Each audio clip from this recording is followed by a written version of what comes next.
Greetings and salutations, everybody. Welcome to the John Campea Show here on my YouTube channel. I'm, of course, your host, John Campea, and it is an honor and a privilege to have you joining me today, as it is every day. Here's what we're going to do. We've picked out a couple of main topics that you guys have emailed into me. We'll run down the movie news feed to get you caught up on all the other movie news stories, and then we will go to the live chat. So with that out of the way, let's jump into it with the first question of the day. And the first question today comes to us from Daniel Tallerico, who writes, I read a story talking about how movie theater owners are asking the major studios to put out films with more diversity.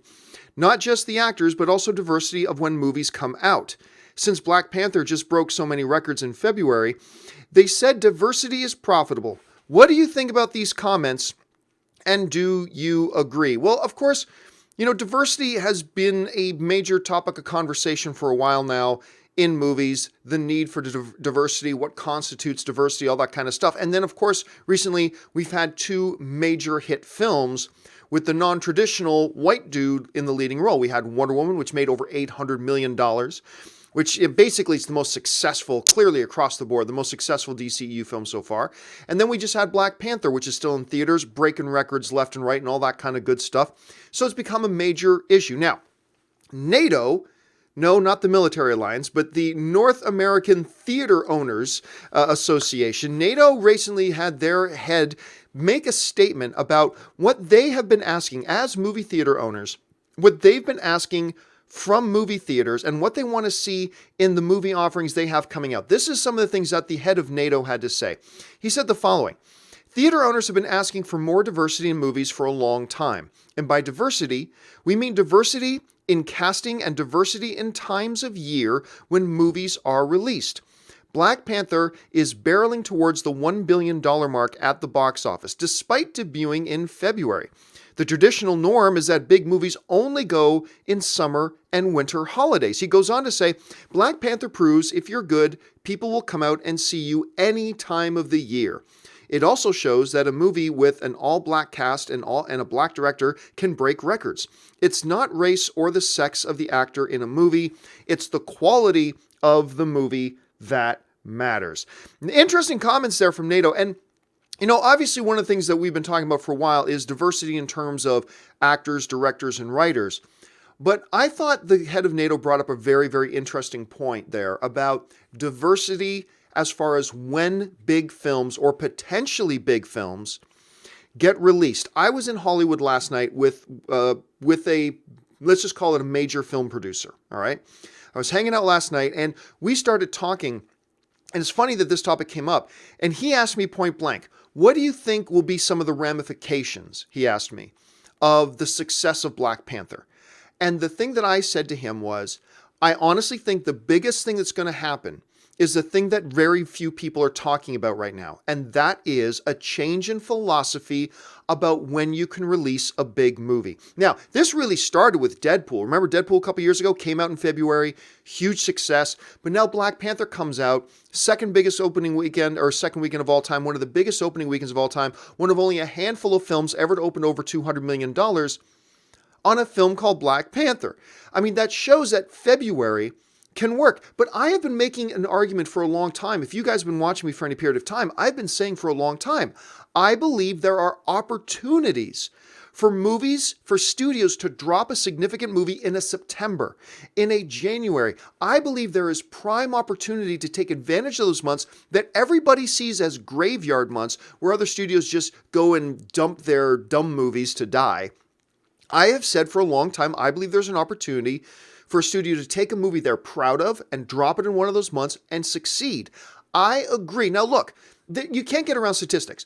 More people do go to the movies in general in summertime and wintertime. Absolutely they do. That's why those are the prime months to release theaters. I understand that completely. But that is not to say that just because those are the prime months, that other months can't be hugely successful. We are seeing that now. It wasn't long ago that February was considered kind of a dumping ground as well. But now we're seeing bigger and bigger movies being released earlier and earlier from the summertime. And I think it's just a matter of time before, and I know what the movie theaters owner wants, is these great big movies, these wonderful fun films to be spread out more throughout the year. So they're not just all trampling on each other's feet when summertime comes along. So you don't have 15 of the big films, opening up in a 3-month window, and then 4 or 5 of the other remaining big films opening up during the rest of the year.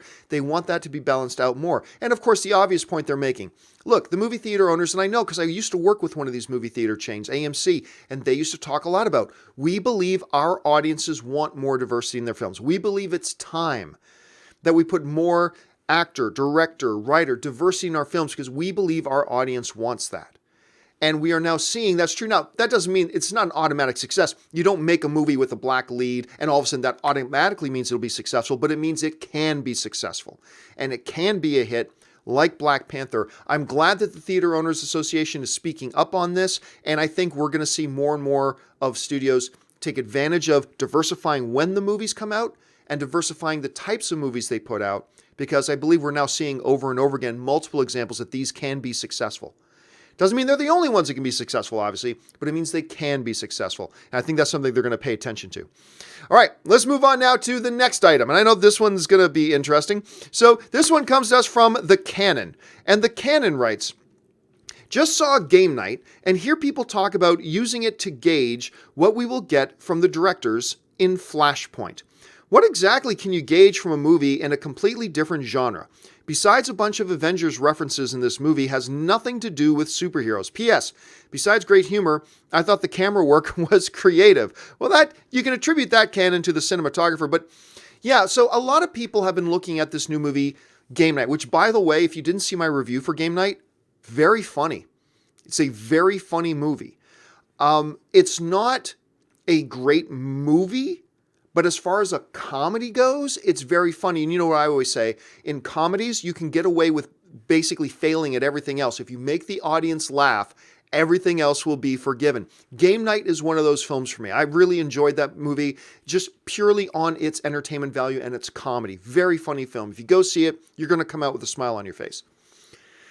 However, the guys who directed it are also the guys who are going to be directing Flashpoint. Apparently, they're going to be directing Flashpoint. You never know with these things. So a lot of people have been watching because they also directed that Ed Helms total, abomination of a movie, Vacation, which is just awful. Just awful. But Game Night, they clearly picked it up. So you're asking, well, look, why are people trying to compare or gauge what we're going to get in Flashpoint? Because this thing's a comedy and that's a comic book movie. I think because it's something, go back again to what Kevin Feige once told me. Storytelling is storytelling. Can you tell a story? Now, one of my concerns about Game Night, one of my criticisms of Game Night, is that remove the laughs and the actual story itself is pretty weak. And I actually thought the way they paced it and the way they laid out their story was not one of the strong suits of the movie. Same can be said for Vacation.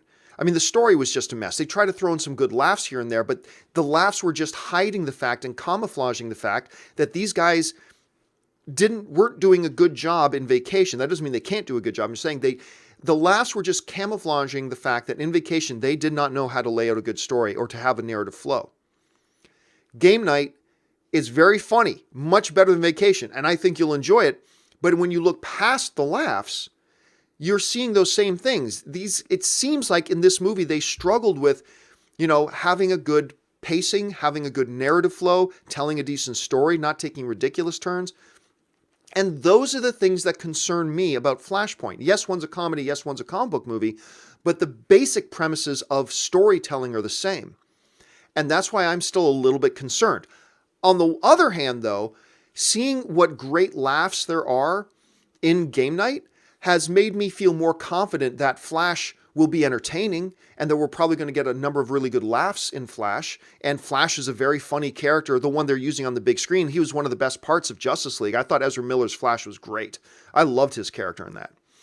So there's that. But yeah, it's not about comparing comedies to comic book movies. It's about looking at, can this director navigate a narrative? And are they good at navigating a narrative? Because that goes across genres. Whether you're talking drama, horror, comedy, period piece, comic book movie, whatever, can you navigate a narrative? And I think that's the one thing I'm a little bit nervous about. I'm not saying it's not going to be good. I'm not saying they won't do a good job, but it is the one thing I'm a little bit nervous about, I'll admit. All right, let's move on now to the final emailed in topic today. And this one comes to us from Melissa Radley, who writes, I was watching your show the other day, and you mentioned that you'd hate for a mother to be at a movie with their baby and not have extra diapers to change them if they needed it. True, I would very much like them to have extra diapers. My question is, why have a baby there at all? When they get upset, they distract whole paying audience. I love babies, but not at the movies.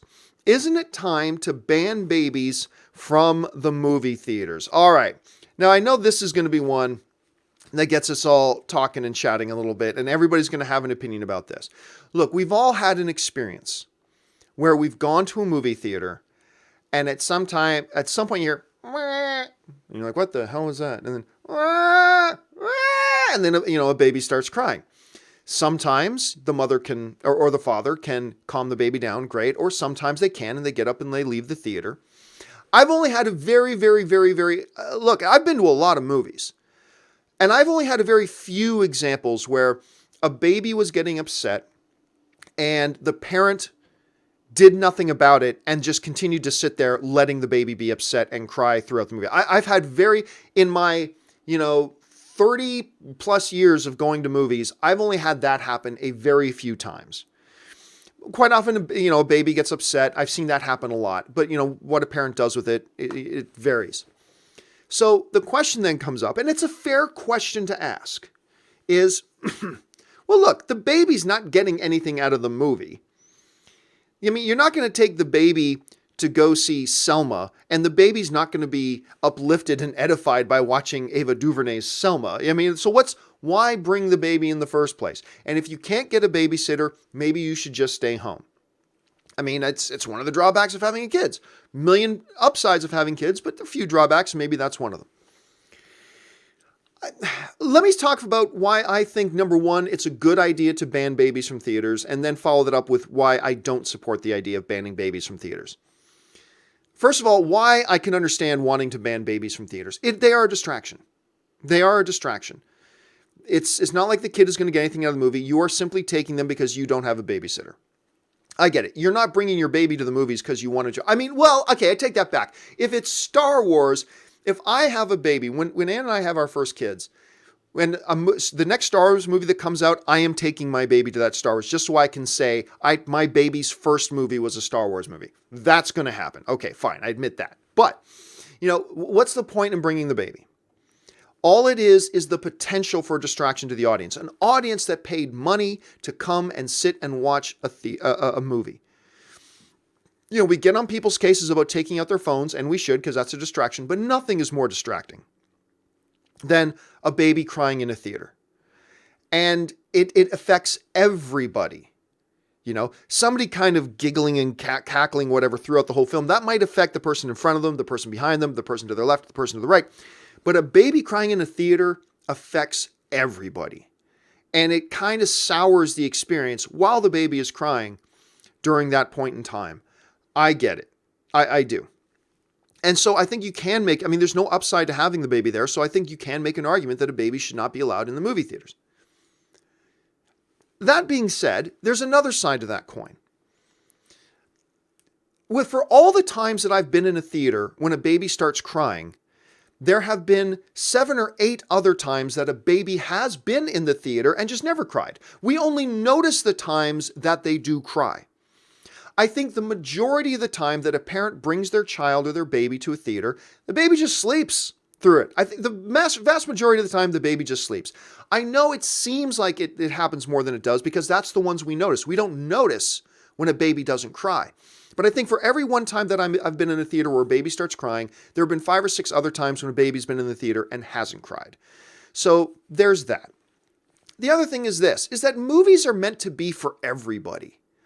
And I believe that when saying that movies are for everybody, that includes people who have kids that maybe can't look. And coming to the movies isn't cheap. You and your wife, you and your husband, whatever, you come to the movies, you're buying a couple of tickets, you're buying some popcorn. Altogether, you've spent about $40 already. Now on top of that, you're talking about a babysitter. I mean, going to the movies should be for everybody. And that means people who have children. And that's why, basically speaking, I'm okay with a mom who just wants to get out. they can't afford to drop another, like getting movie tickets and popcorn and transportation and dropping another 30 or 40 bucks for a babysitter. Let them come. Let them come. But what I do believe is this, is that I believe there needs to be an increased understanding between movie-going audiences and the theaters that, hey, look, come by all means. And I think movie theaters can help here. But if your baby starts to cry and you can't get him settled down, take him out of the theater. And then what I think movie theaters can do to help that is if movie theaters then offer, hey, you know what? If you're a parent and you voluntarily leave a movie because your baby might have been distracting the other patrons, don't you worry about it. We're going to give you a complimentary pass to come back to another movie another time. If movie theaters would be more proactive and say, hey, look, we want to help you make a good decision. Because if you're a parent, you've just spent a bunch of money. You don't want to get up and leave a movie after 20 minutes. You just wasted that money. If movie theaters will then say, hey, you know what? If you're going to help us make our movie-going experience positive for the rest of our patrons, and you voluntarily get up and leave the theater because you don't want your baby to distract everybody else, then you know what? We're going to help you out with that, and we're going to give you a pass for free to the next movie that you want to come to. I think if theaters would do that, then more and more parents would be okay with the idea of getting, because I guarantee you, if you're sitting there with the baby and you spend $80 on tickets and popcorn, whatever, you and your spouse and whatever, and the baby starts crying, you don't want to get up and waste that money. You don't want to just get up and leave. And I think if theaters can help that out, that would go a long way. And here's the other thing I want to put in there. You know how a lot of movie theaters now have those opening public service announcements saying, please put your phone away, don't talk or text during the movie, blah, blah, blah. I think if they added in there, and we love that movies are a family-going experience that you can bring your children. But we do ask, if your little one gets a little upset, then maybe take them out to the lobby and we'll make sure you get a pass for another movie. Like if they should maybe start adding that into the opening things as well. I just usually find that the people who complain about other people's babies the most are the ones who don't have babies themselves and don't understand how difficult it is. So no, I'm not for banning babies from movie theaters. I'm not. But I am for taking steps to encourage people to take their babies out of the theaters when it happens by helping them out by saying, don't worry, you didn't waste your money. Here's a couple of passes for another movie.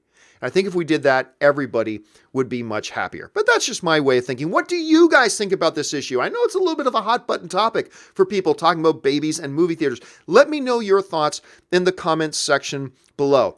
Okay, guys, that'll do it for the email questions today, but there are some other things going on in the world of movie news, and if you watch the John Campea Show, I want to make sure that you know everything that's going on in the world of movies. So we have with us here a little segment that we call the Movie News Feed, getting you caught up to date. So here, let's get things going with the Movie News Feed. Black Panther continues to do better than expected. The other day, the box office numbers came out showing Black Panther had become the second largest box office movie in its second weekend in film history with $108 million. Well, the actual numbers came out yesterday and adjusted that figure up to $111.7 million. It doesn't change the record book, but it's yet another example of Black Panther exceeding all expectations. Next up, Swipe or no swiping. According to a report in Deadline, Paramount announced that its James Bobbin-directed live-action feature of Nickelodeon's Dora the Explorer will open August 2nd, 2019. Storks and Neighbors director Nick Stoller is writing the script, and Michael Bay's Platinum Dunes label and his partners Andrew Form and Brad Fuller are producing. Right now, the only other film releasing on that same date is an untitled Warner Brothers event film.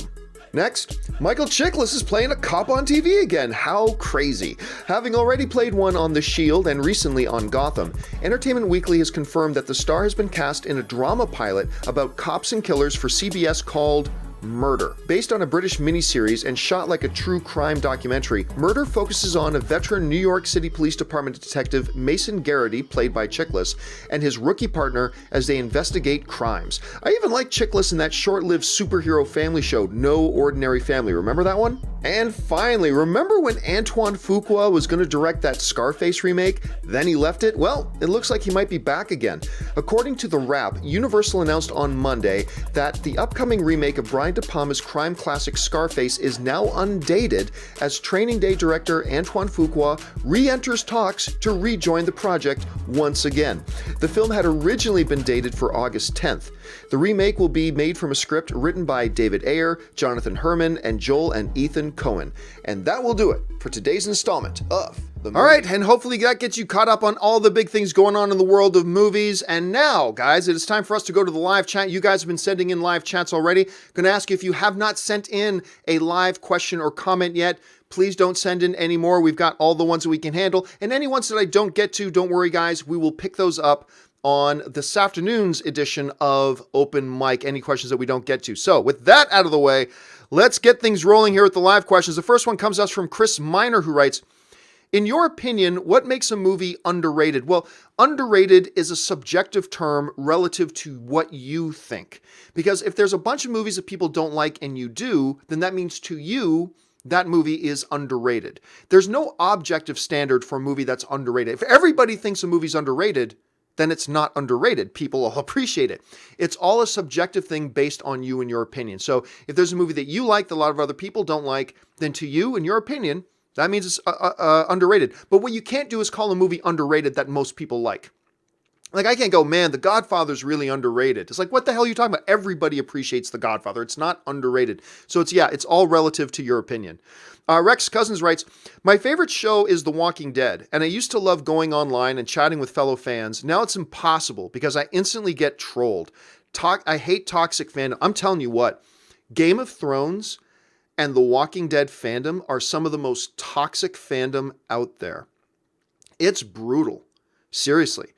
And because I remember back at the place I used to work, they used to do a Walking Dead show, and we used to do a Game of Thrones show. And there are these book snobs, people who read all the comics of The Walking Dead. So they think they know more about things, or people who read the Game of Thrones books. So they think their opinion is more valid, which really just makes you an idiot. Not for reading the books, but just thinking your opinion is more valid than anybody else's. But I remember, somebody would say something on, one of my hosts would say something on a Walking Dead show, and somebody who's read the books would be like, you're an idiot. If you knew anything about, the Game of Thrones, if you knew anything about Game of Thrones, you know that in book 3 and blah, blah, blah. If you don't read the books, you shouldn't even be talking about the show. It's like, way to go, you fucking loser.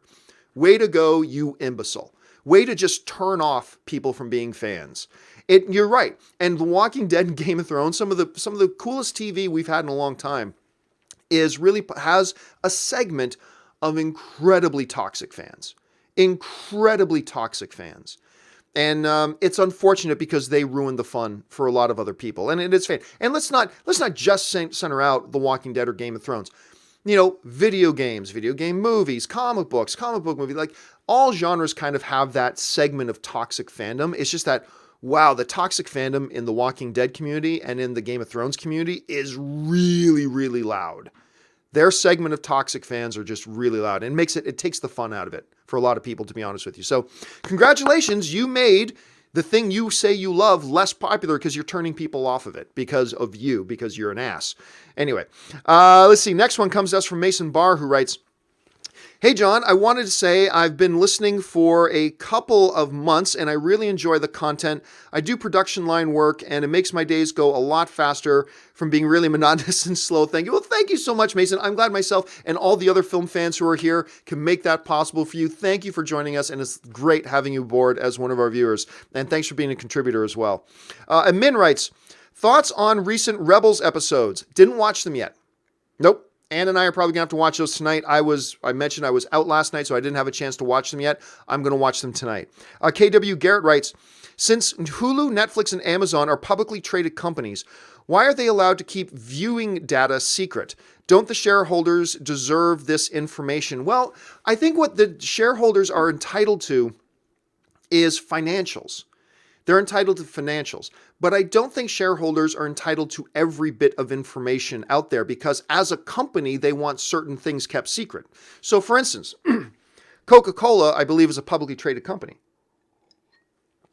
But the recipe and ingredients of Coca-Cola, and the specific recipe, is a secret, I think, at any rate.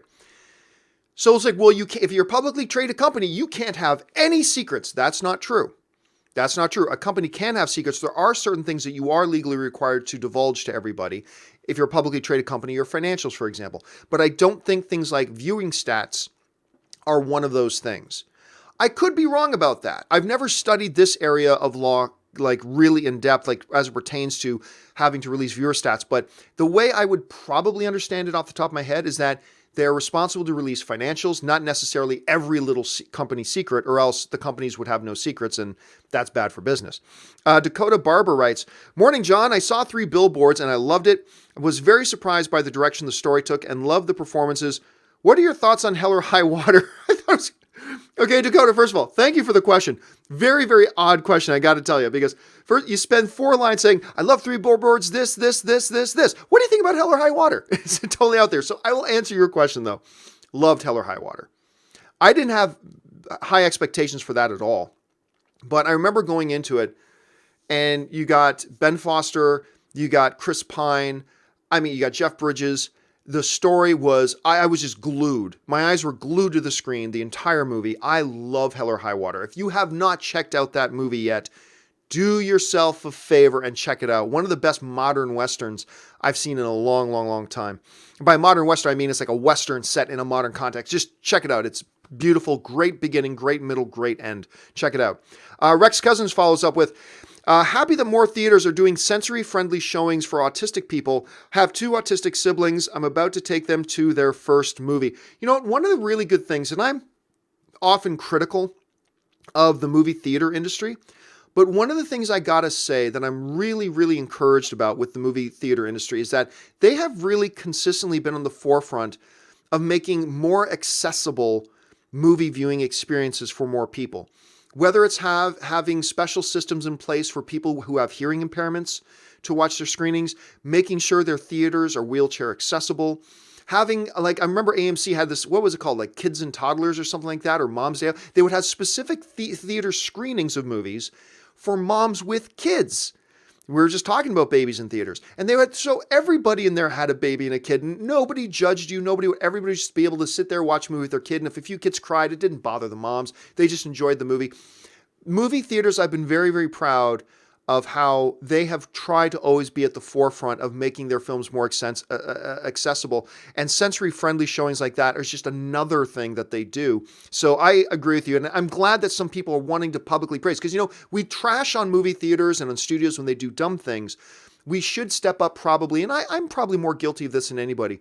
We should probably step up and praise them more publicly when they're doing things that are really good. And I think making their films more accessible to more people is one of the things they've always tried to do better. So thanks for that comment, Rex. It's a really good one. All right.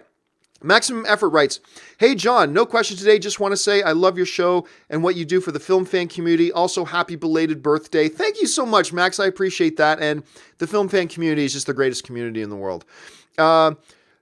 Hoes Reviews writes, "Hey, John, big fan. Seen Guardians of the Galaxy 2 for a special event. Curious, who gets the money, the theater or the studio? It really depends on what the event is. If it's a charity event, then I'm sure the studios and the theaters are putting all the money to charity. If the theater just has like a special screening, then they've probably worked out an arrangement. They will probably give a licensing fee to the studio, so they will get money and the theaters will get money. But again, it's on a case-by-case basis, these special screenings. So I'm not really sure what the particulars are of your screening, but it really depends. But it'll probably be split between them unless it's a charity event. Mike Thompson writes, "Help, I need advice on how to win an argument with a woman." Okay, step 1 to winning an argument with a woman is don't participate in the argument. That is the only step. There is no winning, because even if you win, you lose. It depends on if you're having a debate with a friend or a debate with a significant other. If you're having the debate with a significant other, there is no winning, because even if you win, ultimately, believe me, you will lose. So it's just best to just not participate in the argument. That's my advice. Maybe it's bad advice. Let's see. Abhijit writes, "Do you really believe Joss Whedon came to a project like Batgirl without having a story in mind? If comic book movie fans like us can understand that there is something wrong with the DCU, why can't they?" Well, I mean, no, I've been saying that ever since the announcement of Joss Whedon leaving. This whole thing about him not being able to come up with a story, that's BS. We know he already had a story, and it's a story that people liked and that he liked. And he's Joss Whedon, a guy who's made a career out of writing stories and writing entire movie screenplays in one weekend. The notion that he couldn't come up with a story in months is just BS. It's a PR spin. PR spin covering what? We don't know yet for sure. I have some theories, but we don't know what it is for sure. Joseph writes, hey, John, who is most likely to catch Meryl Streep's Oscar nomination record? Emma Stone, Jennifer Lawrence, Saoirse Ronan, or someone else? The answer is nobody. Meryl Streep just got her 21st Academy Award nomination. 21. That is not just a testament to her talent, but it's also a testament to her longevity and her activity. She stays very active in her career. She's always very proficient in making films, but she's always been somebody that the studios have wanted. No one's ever going to touch it. You're never going to get an actress again that comes close to 21 Oscar nominations. It's just not going to happen. I know I always say the records are made to be broken, but that is just so far out in left field. It ain't ever going to happen again. So the answer is nobody is going to touch that record. Haskell420 writes, hey, John, good morning. How awesome was Rebels? I sure hope you talk about it today, as I can't wait until Star Wars Talk Tuesday or Star Wars Talk Sunday. Hearing all the original lines from the movies by the original actors was epic. Well, thanks for spoiling it for me, Haskell. I know you didn't intend to, but as I mentioned, I haven't seen it yet. Ann and I still got to watch those. We'll probably watch them tonight. But thank you for bringing up the fact that in case some people are a little bit behind, Star Wars Talk Tuesday no longer exists. Open mic is now Monday through Friday. Star Wars Talk is now going to be on Sunday. So starting this Sunday is Star Wars Talk. No longer Star Wars Talk Tuesdays. So just in case you missed that when I was announcing that last week. So it's a good thing you brought that up, Haskell. Thanks a lot. Anthony writes, people argue that because Killmonger had less screen time than Loki, he's a better villain. Can't we use the same logic for Vader versus Joker? Vader had the benefit of 3 films, whereas Joker had 1, thus being a greater achievement. Oh no, it's a dumb argument. Saying one had more screen time, therefore that one was better, is a dumb argument. That just holds no water. The amount of screen time that somebody, you know who had more screen time than Killmonger? Tommy Wiseau in The Room. Tommy Wiseau in The Room had more screen time than Killmonger did. Therefore, Tommy Wiseau's character was a better character. That's stupid. That's just bad logic. If you ever hear anybody engaging in that argument, just say, hey, respect your opinion and all, but I'm going to check out of this conversation and just don't participate in it. Orange Hand writes, unpopular opinion. I dislike Battlestar Galactica because I find it hard to root for the characters and humanity's survival when most of them are such assholes. I don't know what to tell you, man. Look, all entertainment's subjective. I think Battlestar Galactica is the single best piece of television ever produced in humanity. But hey, all entertainment's subjective, man. And if it didn't work for you for whatever reason, like I disagree with you on your points, but if that's how they hit you, then that's how they hit you. And I'm bummed that it didn't work for you like it worked for me. So that's unfortunate. But hey, you're being honest and that's your opinion. That's how it affected you. And there's nothing wrong with that. Edgar Navarro writes, hey, John, in my film class, I had to see Star Wars Episode 4 for the first time, and I have to say I didn't like it at all. What made you like the movie so much? Well, Edgar, I'm not going to go into a 3-hour thesis on why Star Wars is the greatest and the single most influential film of all time. It didn't work for you. That's fine, but I'm not going to sit here and do a 3-hour defense of Star Wars. Star Wars is the greatest because it's the greatest. It's just that simple. To me. Didn't work for you? Totally fine, but I can't sit here and give a big expose about it. It is simply the single most influential, the most directive, the greatest, the most iconic film ever made. Wasn't for you, that's fine, but it certainly is for me and a lot of other people. James Smith writes, John, is it even a small chance that an everyday person like you or I could submit a movie script or idea to any who would seriously look at it? No, because here's the thing. Studios do not accept unsolicited scripts. I've had tons of people over the years ask me, John, what's the email address that I can send my script to one of the big studios so they can take a look at my script? They don't do that. Because what happens is, if you send them a script and they never read it, and then 5 years from now, they make a movie that just happens to kind of be similar to your script, then you jump up and down, copyright infringement, you saw my script, when really they never looked at it. So studios have a very strict policy of because for their own protection, to say we do not look at scripts unless we've asked for them. So that means you've got to get an agent, because normally they just go to literary agents and get it from them, and getting a literary agent is very, very difficult. So the odds are slim to none. Slim to none. You've got it. If you really want to be a writer, write your best stuff, start submitting it to literary agents. see if you can get a literary agent to pick you up, which is almost impossible. And if they pick you up, then you go on to the next almost impossible thing, which is getting them to actually pitch your scripts to producers in a studio. But it's a long shot. It's a long shot at best. Anthony writes, I just saw 3 Billboards and was floored by it. Every single conversation and character motivation made perfect sense. Breathtaking, number 2 film of 2017. It's right up there on my list. I was stunned by 3 Billboards. And I'm guessing it just started playing somewhere because a couple of you guys have now mentioned you just saw it for the first time. I love that film. It's going to win a bunch of awards. It's got a real serious shot at winning Best Picture. And I'm not going to complain if it does. It's just a great film. I love it. James Smith writes, would you think that The Rock has the potential to ever get an Oscar or any nominations if he did more serious movies? Watching Snitch, Pain and Gain, Faster, and Gridiron Gang, he seems to have it in him. I'll disagree with you that what we've seen from him so far suggests he has Oscar caliber talent in him. I don't think so yet. I think The Rock has evolved to being not just a novelty on screen because of his charisma. He has evolved into a legitimately serviceable actor, on top of being a big star and having all the charisma in the world to make his films work. And that makes him a very formidable package. However, I will say this. I have never seen him do anything that suggests to me he has Oscar potential in him.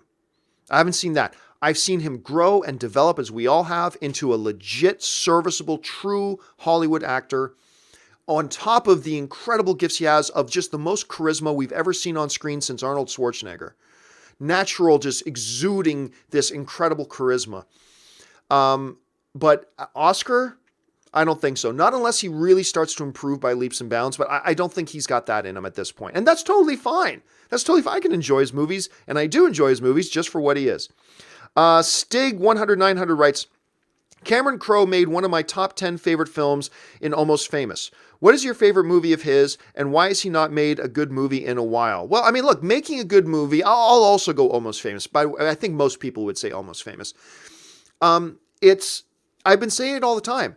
Making a good movie is an almost impossible thing to do. The fact that you get some directors who can do multiple good movies is amazing. Why hasn't he made a good one? Because it's really hard to make a good one. Sometimes you capture lightning in a bottle, sometimes you don't. And I don't know, I just kind of get the feeling that most of the studios have kind of cooled on him. I don't think he's getting the passes that he used to. And then I believe he also did Elizabethtown. And I remember, I think he directed Elizabethtown with Orlando Bloom, which was just awful. Just an awful movie. But I think that and some other things have kind of cooled some studios on him. I would like to see him do some more, because clearly he's got talent. Clearly he's got some gold in him. Whether or not we're going to get a chance to see more of that, I'm not really sure. James Smith writes, over or under 50% there will ever be another Mortal Kombat movie. I'll take the under on that. I think it gets less and less likely.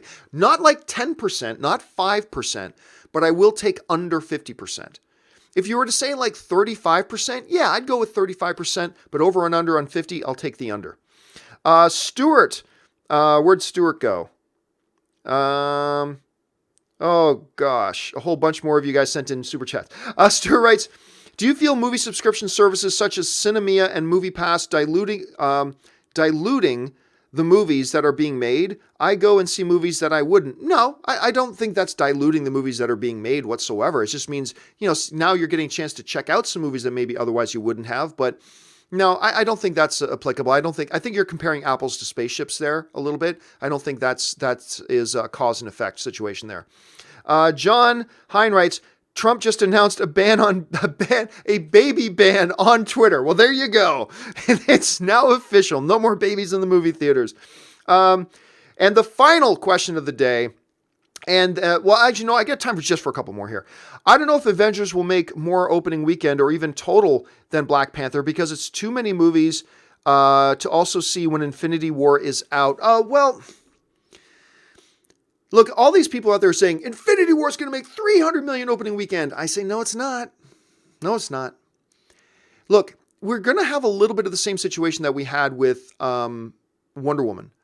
Whole bunch of people saw Wonder Woman because of its uniqueness as the first female lead superhero film in the modern shared cinematic universe age of comic book movies. It's the first one that we've got, and the first incarnation of Wonder Woman we've ever had. So there was that. But they didn't all come back to watch Justice League. I think there's an argument to be made that Black Panther is going to have some of that same effect. Now, you can tell me, John, Justice League is not Avengers Infinity War, and that is true, so it's not going to be as stark of an obvious thing. But I do believe, like, I still don't believe, and we'll see. I think it's possible. I think we're looking at Avengers Infinity War becoming the second biggest opening of all time, with probably somewhere about 215 to 220 million opening. I still don't think it's going to catch Star Wars The Force Awakens, but it could. But look, it's not going to be this $300 million number that a lot of people are thinking, because there's going to be a lot of people who went out to see Black Panther that are not going to rush out and see Avengers Infinity War opening weekend. And because everybody's just thinking, well, if this many people saw this movie, that means this many people will see this movie. And that's not the mathematical equation here. It'll be big, it'll be huge, it'll be monstrous. Just how big, huge, and monstrous, we'll just have to wait and find out. Luke1234 says, duct tape over the babies' mouths. Well, no, I wouldn't say that. Maybe just have a really good soother. Maybe that'll do it. And the last question I'm going to take on today's show, and don't worry, guys, the rest of them I will put off over onto, and we'll do them on open mic later this afternoon for all those you guys who have sent in super chat questions. Donnie Yasu writes, a few people disliked what Wakabi would turn on T'Challa so easily. I personally thought it was about him putting Wakanda first before their friendship. Personal relationships come second after Wakanda. I disagree with you. The fact that he turned on him so much, because remember, you know what? Okay, I'll say, guys, for those of you who have not seen Black Panther, I'm about to give a minor spoiler. Okay, a minor spoiler. If you've not seen Black Panther and you don't want to hear even the most minor spoilers, I'm going to encourage you now to check out, okay? So that being said, here's this. The reason I also have a problem, Donnie, with Wakabi's sudden turn on him is that if he thought it was for the best of Wakanda and that was the thing and that was his motivation, then why wasn't he arguing with T'Challa earlier? Why wasn't he trying to make a move on T'Challa earlier? Because they're standing there calling each other brothers. They love each other. And he just says, hey, man, look, if you want me to go and clean up the world, I will. Like, so yeah, that's what he would like, but he loves T'Challa and he's loyal to the throne. And he's like, okay, you don't want me to? Okay, that's unfortunate, but all right. To go from that to, I want to kill you, that was a mistake. I love Black Panther, but that is one of the issues that I had. It was too rapid, too sudden of a turn that he went from, hey, man, like, hey, if you were to tell me you wanted me to go and take my men and clean up the world, I'll be all for it. So clearly that's what he would like. But it wasn't so important to him that he was going to argue with T'Challa about it and maybe start a revolution against T'Challa. He was his brother. And to just like that, go from that to, I'm going to kill you, it was too much. That is one mistake the movie made, in my opinion. Anyway, that will do it for me, guys, for today's installment of the John Campea Show. Thank you so much for joining me. Listen, you saw we started off the show with emailed topics that you guys sent in. How do you email in a question or a topic for the John Campea Show? It's simply you just email me at john@thejohncampeashow.com, put the word topic in the subject line, and keep your emails to 90 words or less. And listen, guys, if you enjoy watching my programming, the thing that keeps the lights on around here is our Patreon campaign. Do me a favor, go on over to www.patreon.com/John Campea. Read up on what does it mean to even be a Patreon supporter. Number 2, how does being a Patreon supporter keep the lights on around here? And number 3, what advantages and benefits there are to being a Patreon supporter. And then maybe you'll become a Patreon supporter too, which would be amazing if you did. And guys, make sure you follow me on social media as well. You can follow me on Twitter, simply at John Campea. That will do it for me for today, guys. Thanks so much for joining me. My name's John Campea, and until my next video, bye-bye.